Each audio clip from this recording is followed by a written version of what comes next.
Thank you and good evening and welcome to the November 7th, 2011 meeting of the Easthampton School Committee. We'll begin tonight with this announcement that this meeting is being recorded for transcription purposes and by Easthampton Public Access Cable. Superintendent Fallsby, would you give the rest of the announcements? I certainly will. The next regular scheduled school committee meeting is December 13th. There's a half day of school on Tuesday, November 8th, due to Teacher Professional Development Day and city elections. There is no school on Friday, November 11th, due to Veterans Day. There's a half day of school on Wednesday, November 23rd, and no school on Thursday and Friday, November 24th and 25th, due to the Thanksgiving holiday.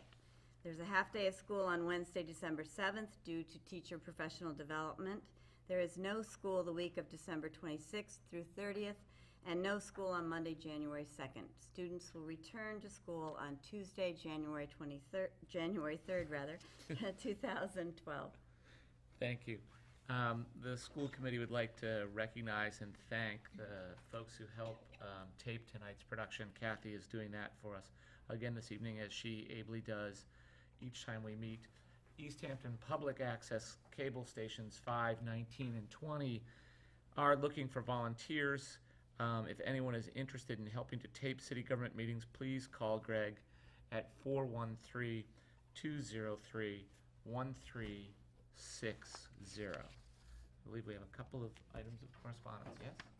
We have one from the chairman of the school building committee informing us that the MSBA has approved the financing, the funding of the high school building project, and it is now projected to be $2.6 million under budget. Right. Which is great news. That's right. As I read the letter, so it says a reduction of more than 14.6% from the previous budget estimate. So the dollar amount and the percentage. Good work. Right, and there is one other correspondence from the State Department of Elementary and Secondary Education regarding the, let me just get this correct, National Assessment of Educational Progress exam, and how Massachusetts fared against the rest of the country in that exam. And Massachusetts 4th and 8th graders lead the nation in reading and mathematics performance on this exam. And I think there was a question from one of the committee members about, did any of our students take the exam?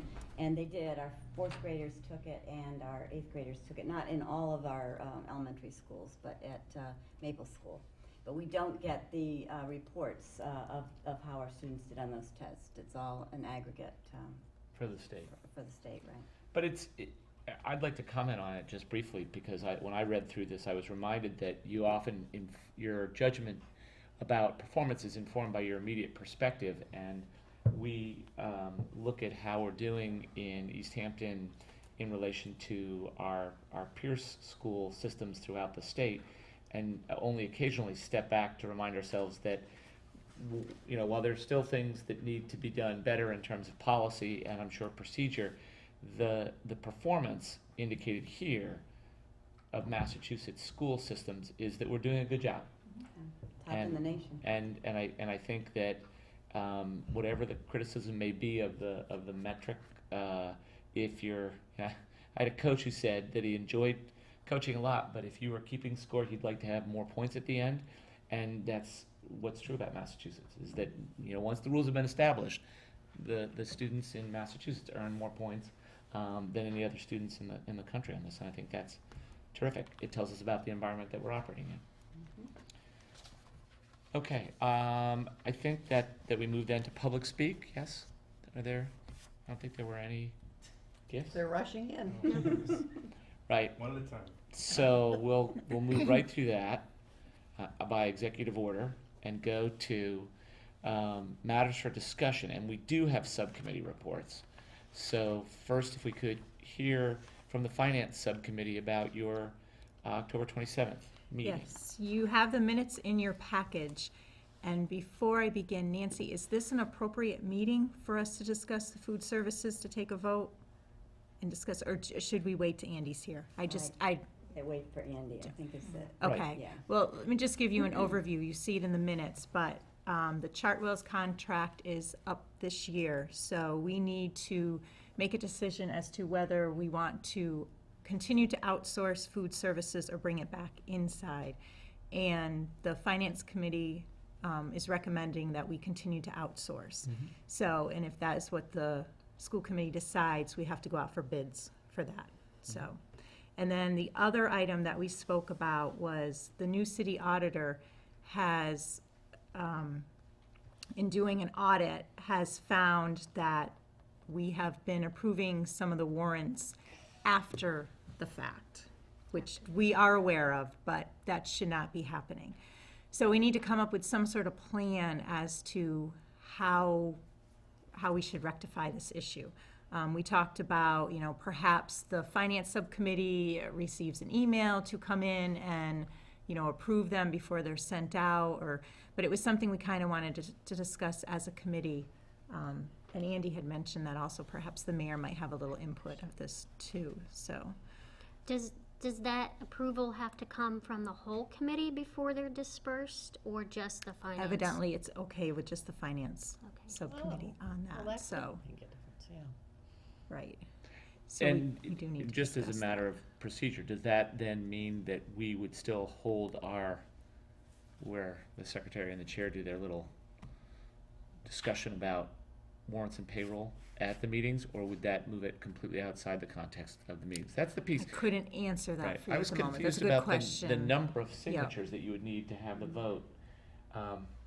I've noticed this too. I think we've all noticed that the dates are somehow Sometimes they're. a little bit cockeyed, and I don't know why it is that we can't anticipate, but I'm sure. Are you signaling to me? Okay. She was saying that she believes the committee still has to vote. We still have The to committee as a vote. whole, I think, is still gonna have to vote. I think, so I guess my question for clarification was, is there a way that we could get that we could vote the warrants, I don't wanna say ahead of time. Well, you can maybe vote an amount, you know, an estimated amount or something. Right. I always notice that the dates are screwy, but it seem like something that there ought to be But- rather than having you guys get email notification, having to travel to 50 Payson to sign things, it seems like we ought to be able to pull that off. Are we voting on the amounts or the actual expenses? It seems to me Approving the since expenses. Andy is not here, our business manager, and he's the one who's well-versed in this, Yeah, I think we that have. we should wait Yeah. until he's at the next meeting and then have that discussion at that point in time. Okay. But one more thing to add, as the finance committee discussed, is currently, and just to make you all aware, when we do sign off on warrants, accounts payables and everything, attached to that is a listing of them. So we encourage you to take a few minutes and just kind of peruse them, just see what's in there. Not that you would really know if anything was wrong, but kind of a little check. So we just highly encourage you to do that. In order to do that, I mean, usually that's available after we've already voted, so Right. could we have that in a packet, an email I don't- with the rest of our packet just to look I at think if we wanted can vote to? it. We haven't signed it yet. Yeah, I think we can vote it and just, you know, not look at everything, but just kind of look at what you're signing. You're signing your name to this. right. So we don't have to look at every little, single thing. If after we voted, we see something that's unusually wrong, we don't sign, and guess what? It's not good. And I'm just thinking how, when we do sign those, Mhm. we're rushing out of here. Right.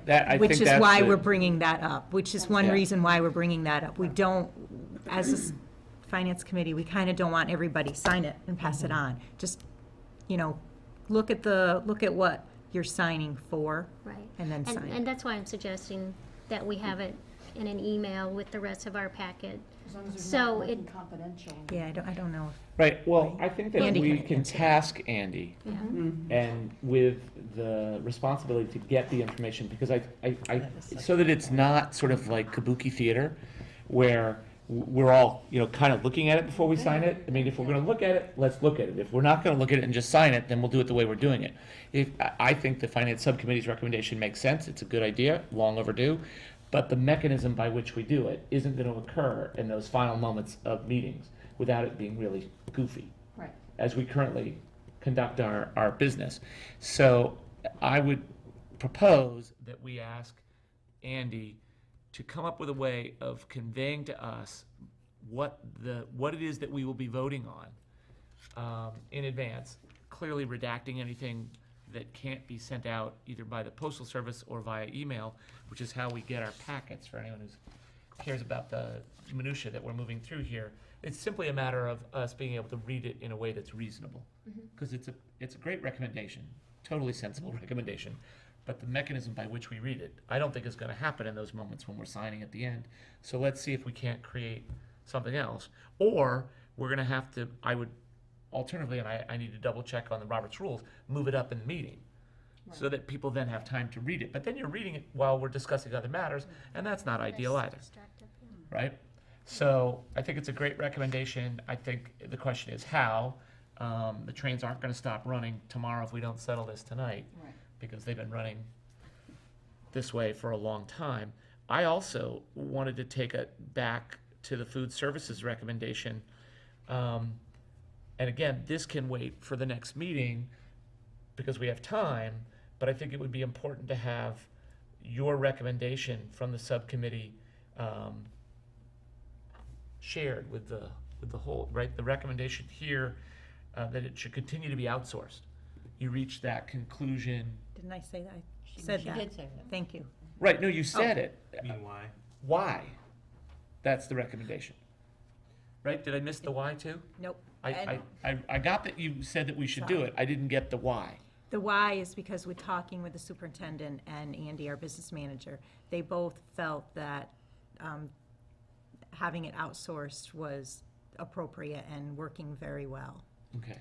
We see a substantial cost savings and have, last year, and indicators are that we may even improve on that this year. The quality of the food is good. I think you've heard Andrew speak about bringing local produce in and trying to encourage our students to eat healthy meals. And so the whole picture seems to be working well for us. And in exchange for not having that administrative burden, because it's a lot of work to have it Exactly. in-house. Exactly. including the employee cost Yes, side that exactly. is on the city.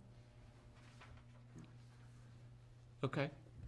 I know that we've had a number of conversations about food service related decisions over the years, and I am glad to hear that the subcommittee had a recommendation for us. I know that we have, that doesn't mean that who provides that outsourced service is for us to decide by putting it out to bid and then looking at the information that comes back in. And Nancy, my sense is that once we put it out to bid, that you would then come back, because the bids would go to you, and you would then come back, probably going through the subcommittee on finance, and then to a full recommendation to the committee before we would vote to accept a particular company. I would guess that would be the process. Okay. Andy would be the one to give us the specifics on that. Okay. Any other questions? Thanks for the help with that. Policy review. Yes, our next meeting is Monday, November 21st at 5:30 PM. Terrific. 11:21. Yeah, because we've changed the time, yes? Correct. Yep, That's a new time. it's a new time. So all of you paying attention out there 5:30. need to change your calendars. That means it's going to be at 5:30 PM instead of 6:30 PM. And we will actually be discussing the substitute teacher policy, the advertising policy, the school bus policy, and a new, a policy of one community member wanting to, he is also a member of the ECAP board. He would like to talk about filming school-related events. So, Okay, thanks. It's hard to, this is why we get in that rush at the end. It's hard to write stuff down thoughtfully and keep going. Bonnie, do we have a, sorry, Bonnie, Lori, do we have an update on? No, I actually have a meeting Wednesday, so Okay. I've not had one since. Terrific. Chair Grant, we're ready for the Student activities update. All right. So obviously this past week has been no school. How'd that go? How'd that go for you? Oh, felt a little bit like a caveman, but I managed. Yeah, that's. You got the obviously- note that graduation's on June 30th. No. Just getting that now. Just kidding, just kidding. Yeah, so obviously that's tough. I'm currently in the process of trying to get the word out on me representing the school. We're still working on getting probably me or one of the someone that works at the office, probably one of the secretaries, to make an announcement so that people can contact me, whether it's phone, email, or however they want to do it. They can just come up to me in the hall, whatever's easiest for them, so that way we can, any issues that they have that I can bring to you guys and we can discuss it. So I'm still in the process of that, but I am looking forward to the next meeting. That's my goal, is to have all that up and running, so that way I have more information for you guys for the next meeting.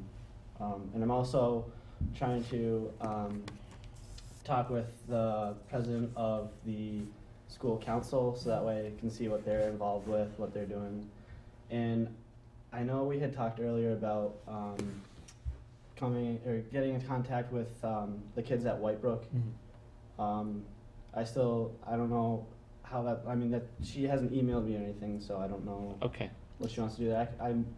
My schedule is pretty busy. I could try and just stop by the office there and see what I can do.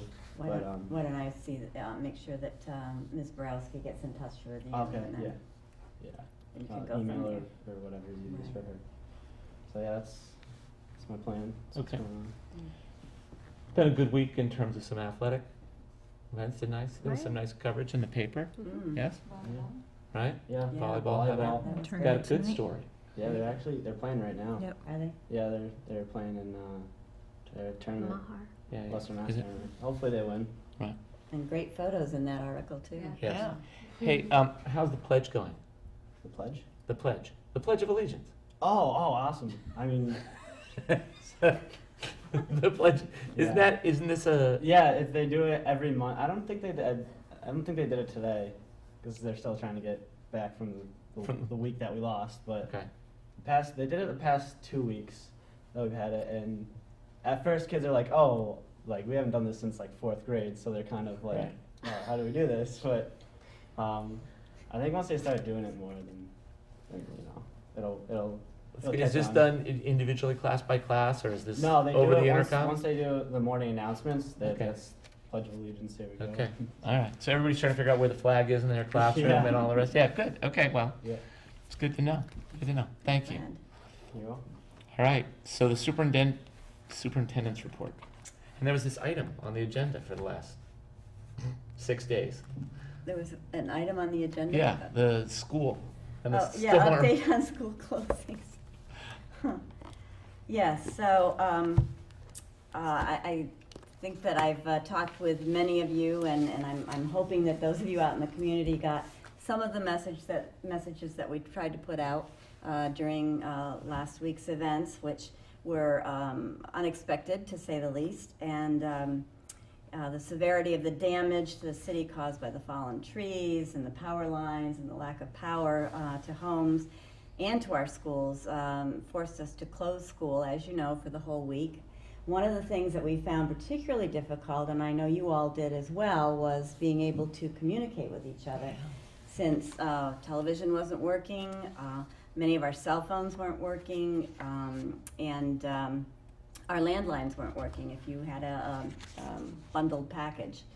So the radio was one way to get access to what was going on, but what we discovered is that the radio announcements happened sporadically. So we had a meeting with administrators Thursday of last week when everybody was able to be in, and we talked about what went well and what the challenges were and some things that we would try to do differently in the future. John Schott, our Director of Technology, is looking into obtaining everyone's cell phones who's willing to give their cell phone information to the school, and using a program that would text people with information, because that's what we've discovered was the easiest way to get in touch with each other during these difficult times. So we're looking into doing some things differently with you as school committee members, with our emergency contacts. We're going to try to add some other radio stations to our contact lists. What happened was that we got power in our schools sporadically. Center, Pepin, and Whitebrook got their power Tuesday night. And then Wednesday night, Maple was able to get their power. We were told that the high school would have their power too, but for whatever reasons that didn't happen until Thursday night. Wednesday night, Thursday night. We knew we were going to have power on Friday, so we were hoping to have school open on Friday because all of our schools had power. However, when Dave Strong went out to in the afternoon, he wasn't able to get out until the afternoon. And when he went out to look at the bus routes, he discovered that there were still power lines down where students would be waiting for buses. And there were several areas where it would have been difficult to get the buses through to pick up the students. So at priority of the safety of our students being foremost in our minds, we made a decision, which was hard for us, to not have school one more day.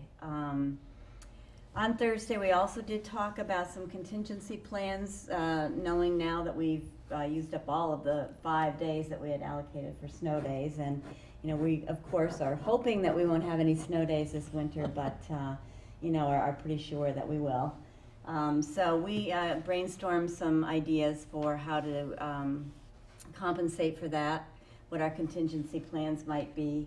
I'm going to share that information with the president of our teachers union and the vice president of our teachers union and have them take our ideas to the membership, see what their ideas are, and then we will come to you as a school committee with recommendations if we need to change the calendar for you to approve that. So we're engaging in that process right now and trying to find the decision that causes the least distress to everyone. Certainly there won't be any decision that is without its challenges, but we're working on that. And clearly one of the things that we may have to consider is using some vacation days for school days, but we haven't made that decision at this point. We also can go have school until June 30th, not beyond that. So we have a little leeway there, but as I say, we're trying to look at everything in that picture and then make the best decisions, and we'll bring that our recommendations to you to act on if it involves calendar changes. So I do appreciate all the work that everyone did, my administrators, the maintenance crew, Pete Roy, my maintenance director, and his staff did a tremendous job getting us up and running again. John shot with the technology, and I just want to say a sincere thank you to all the people who helped get us back up and running again, and all the work and time and effort and all the hours, the many hours in the middle of the night and in the early mornings to try to get our schools back to where they are today so that we are all back in school. I did go around to, I made it to all except one school today, and everybody seems delighted to be back in school. And, you know, things were running smoothly, and so we're really very happy and hope that the bad weather will stay away for a while. Any questions that any of you had? Or? I would just like to recommend that this decision be made soon. It will be. Just if there is an effect to the calendar, especially winter break or spring break, that parents can make plans now. Exactly.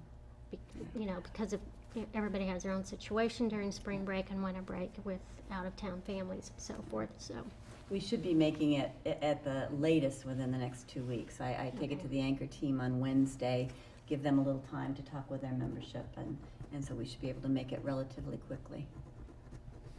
I just want to say I appreciate the signage at Center Pepin, having that updated every day. For somebody that lives on this side of the town, I thought that was a great way to stay in communication with us, because my cell phone didn't even work, so there was no communication for me. So well, that was a parent suggestion, that was a very a great welcome idea. one, and so we thought that was a good way for people to get the And even though information. not everyone had the connection, the website had the information on it daily, and there was at least one Facebook page, and the mayor's Facebook page, that posted a lot of that information that was shared as well. Right. So, We tried to use every possible way we could think of, and we had some good suggestions from the community and from parents, which we used, because they clearly were letting us know how it was helpful for them to get information. So it was a collaborative effort, but one we hope we don't have to repeat in the near future. Right. I might have to go back to the old town crier. Exactly. That at one point I think we Horse even riding considered town. that. Any other questions or comments? Thank you. All right, I'm going to ask Sue Henrichon, our Director of Special Education, to come to the podium now. She's going to share with you her program improvement plan tied to our strategy, our new strategic plan. All right, you should have sure. The improvement plan that I've developed for the special education department. I've mainly focused on the special education department this year. In the past, I've also included ELL and things of that nature, but this year I've tried to focus in on special education, but using it as an overall for everyone, for all students, and educating all students. And when looking at that, after we had done the strategic planning that we had done this summer, as well as meeting as a leadership team, some of the areas were, it was pretty obvious that some areas that we needed to address were in the areas of collaboration.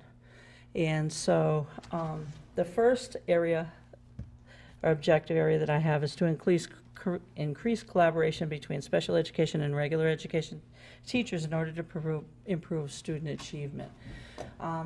And I've bulleted 3 areas as to what needs to be done, which is to conduct an assessment of current common planning time, explore the options for increasing team collaboration, and then explore reallocation of resources, which I've already started doing when every year I asked all the SPED staff to please provide me a copy of their assessment, usually in October. As part of what I have done this year is, along with them providing me assessment, I have also asked them to tell me in their schedules what time do they have to collaborate, or are they collaborating, to find out what actually is happening out there. And although there's a true effort to try to collaborate, at the most I see is maybe a half an hour a week where some special educators are able to accomplish that. So that's a true gap as far as I'm concerned, because if regular education and special education aren't collaborating, then there's no way to provide carryover into the classroom from what the special ed teacher is doing. There's no time for them to sit down with a regular ed teacher and say, hey, listen, this child, it's not working, or this is going on. So that's a very major focus for me for this next school year. I think that that's the only way that we're going to be able to address a lot of the needs of the students, is to figure out how to do that common planning time. The second area is on increasing effective assessment and expand programming options. In the last few years I've been here, we've spent a lot of time evaluating the different programs and figuring out what works and what doesn't work, what the needs of the students are at the different levels. But there's not truly been a continuum of services and a continuum of assessments. We have different staff in the district that are very good at doing certain assessments, but I don't think we're tapping in on everything that we have as a district. And some of those people have started providing professional development to other staff in the district, but that's something that we need to continue to move forward and grow and, oh my God, sorry, move forward on. So the 3 areas that I've identified for implementation is to assess professional development for special educators and identify needs and review current plan and ongoing assessments for measures of effectiveness and consistency, identify the assessment gaps that exist in special education, and to implement consistent assessment procedures and utilize ongoing data to determine the programming needs. Currently, right now, as part of the IEP process, every 3 years, students are reevaluated, and they're given a full battery of assessments. And every year for their annual review, which happens at different times during the year, depending upon when the child went on to an IEP, they do have an annual assessment done. that we're using one standardized test throughout the district for that, and if there are other areas we're using other types of assessments. So I think we need to firm up and fine tune exactly what we're using for what areas that the student has of difficulty, so that then we can have a full battery of resources available to us, and there can be more of a consistency from level to level, teacher to teacher, as to exactly what test is being used to address what situation.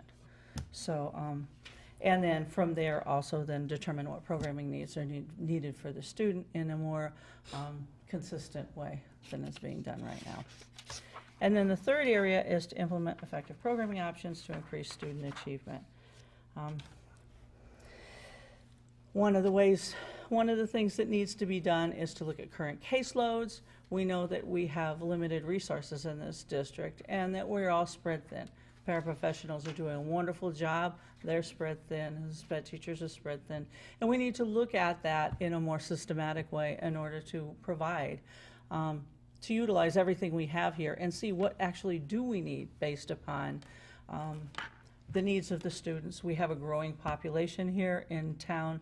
And it's not just our town, it's every town across the state with any of the SPED directors I talk to, where children with more behavioral psychiatric type needs, the issue is happening at kindergarten now, where before we would see it at middle school and high school.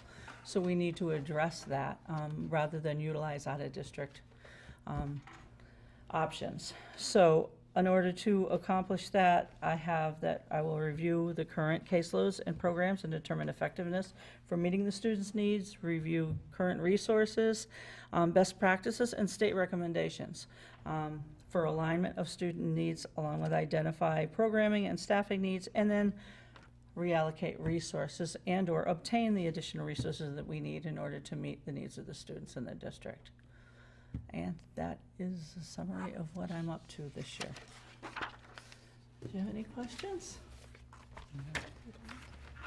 I actually just wanted to Okay. thank you for the presentation and be sure that I understood. I remember once before, Sue, that you talked with us and it was pretty stark, the staff and student schedules, that the number of students that your staff was responsible for meeting in theory. And I'm trying to remember the number, but I'm assuming that that's part of what you're talking about in the third initiative, number 1, when you're looking at the current caseloads. Right. Am I also understanding that part of the theory behind the allocation of the resources, that by recognizing some of these learning needs of these students in kindergarten, we stand a better chance of keeping them in the district? Right, exactly. Which is better education for them and more cost effective Correct. for the school system. Correct. Okay. All right. I just want to be sure that I commend both of those things. I know that the staff need. We've talked a lot about technology. That the ratio of people that we have versus the population that we're supporting, Right. we're really asking a lot. So please convey.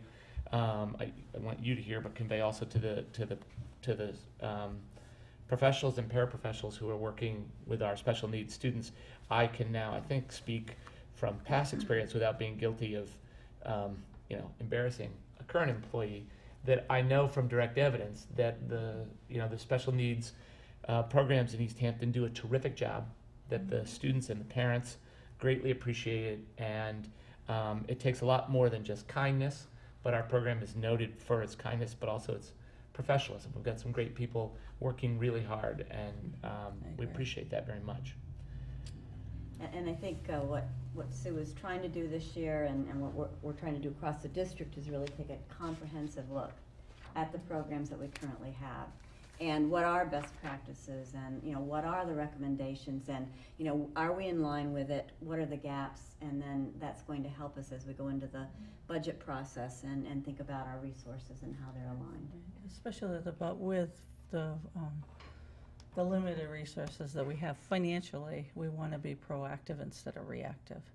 And in hard budget times, it's hard to do that, but I think that it can only benefit us to accomplish that. Thank you. Yep. Thank you. Okay. Nobody took your seat when you got up. Nobody upgraded on you. All right, so we have two, let's do the warrants and the You want to do payroll this? first, and being mindful of what we heard earlier tonight. Okay. I move to approve the school payroll dated November 3rd, 2011, in the amount of $454,499.45. Second. Motion made and seconded to approve the school payroll dated 3 November 2011 in the amount of $454,499.45. All in favor? Aye. Thank you. I move to approve the accounts payable authorization for payment dated November 3rd, 2011, in the amount of $172,420.67. Second. Motion made and seconded to approve the accounts payable authorization for payment. I know it's the way it's written there. It sort of throws me off too. It's 11/03/11 in the amount of $172,420.67. All in favor? Aye. Aye. Thank you. That is the only one. So this is at the moment where we scan it Yeah, and and, I mean, well, I think, well, we voted them, so I think before people sign, they can take a look at the items that are there, more to familiarize yourself with the categories of things. I don't think you're gonna find something in there that we could resolve tonight, particularly with Andy not in attendance. But as Bonnie pointed out, if you saw anything that was awry, Right. and I think we also have a field trip, yes? I move that we approve the field trip from the high school band to Methuen and Kenobi Lake, New Hampshire, on May 25th, 2012. Second. Motion made and seconded to approve the band performance in Methuen and continuing on to Kenobi Lake, New Hampshire program. This is, wow, they got things planned. May 25th? It feels like that's next century, you know? Gotta get prepared It's for coming that. fast. All in favor? Aye. Thank you. So, again, this is a matter of sort of procedure. I think that because we often are signing after we adjourn, that we can have a motion to adjourn Yes, and then continue to work on the warrants. so Move moved. to, thank you. Actually, Oh, I you didn't want mean to one interrupt. Yeah, I actually Question. wanted to discuss the excuse to absence policy Ah, because this is kind of a personal thing. I am in the process of looking at colleges and what have you, and based on my parents' schedule, my schedule, everything, we were planning to visit one or two colleges during the week, and I had talked to my guidance counselor, Mr. McGuire, about if I went to the office and said I'm visiting a college, it's not I'm not skipping school. I'm visiting a college. It's a legitimate reason to take that day off. Would I be able to use it as an excused absence? And he said that I would not be able to use it as an excused absence. So I was just curious, as if you could you maybe change that policy in the future and just say maybe 3 to 5 absences for that reason, because I know as teenagers some kids will say, oh, if they're gonna say that, I'll just use that to get out of school. And I understand that, you can't do that, but I was just wondering if there was any leeway, is it could you change that, or is that just the way it's gonna be? well, I think that there's two levels. I think the proper forum for the first discussion is in the building, because I think Okay. that the exceptions to absence policy would be dictated by practices within a building for what's appropriate. And I think what you're bringing up is appropriate. I know in my school we have the same conversation. How do you manage an absence that's for an educational purpose? So I would ask that you bring this to Dr. Perone's Okay. attention in the form of something that's written that you also copy Superintendent Follensby and the school committee on, just so that we're aware. Okay. And then I don't think that's a policy that's in our policy handbook. No, it's in the student. It's in the high student school handbook. student Okay. handbook. But we approve that annually, Mhm. Okay. which may not be good news to know that it's an annual decision, but that's Yeah. certainly, that's the procedure. It's good to alert us to something like that, is worthy of consideration for review. Does that make sense? Yeah, we do Nancy? have a district-wide student attendance policy. Right. Which should be, aligned with the student handbook. Okay. Thank you. But I think that's right, you should take it up with Dr. Perone, first, and Okay. have a conversation, and, present your thoughts to him just as you did to us, Okay. in that very good articulate way. Yeah, because you've already anticipated one of the logistical challenges, which is how does an institution like the high school discriminate between, and how do you assure accountability there without becoming invasive into the, Yeah, exactly, it's yeah. tricky. It makes, at first glance, I think it's an automatic. Everybody goes, gee, that makes sense. I wouldn't be surprised that you'll find in the conversation with Dr. Perone that it will take some effort to hammer out a resolution that will be helpful. All right, thank you. But thank you for bringing that to our attention. Would this be a time to ask, what is Adidas? Do you know what that is? Adidas, it's a school, an out-of-district placement school for special ed students. Okay, Terrific. Yes. that's it. Yeah. Okay. A motion then. Unless there's further business. I think it's. Oh, on right, the I'm floor. sorry. Thank you. There is a motion on the floor. I'm sorry. All in favor of adjourning? Aye. Aye. Thanks. Do you want to sign it or you just want to look at it?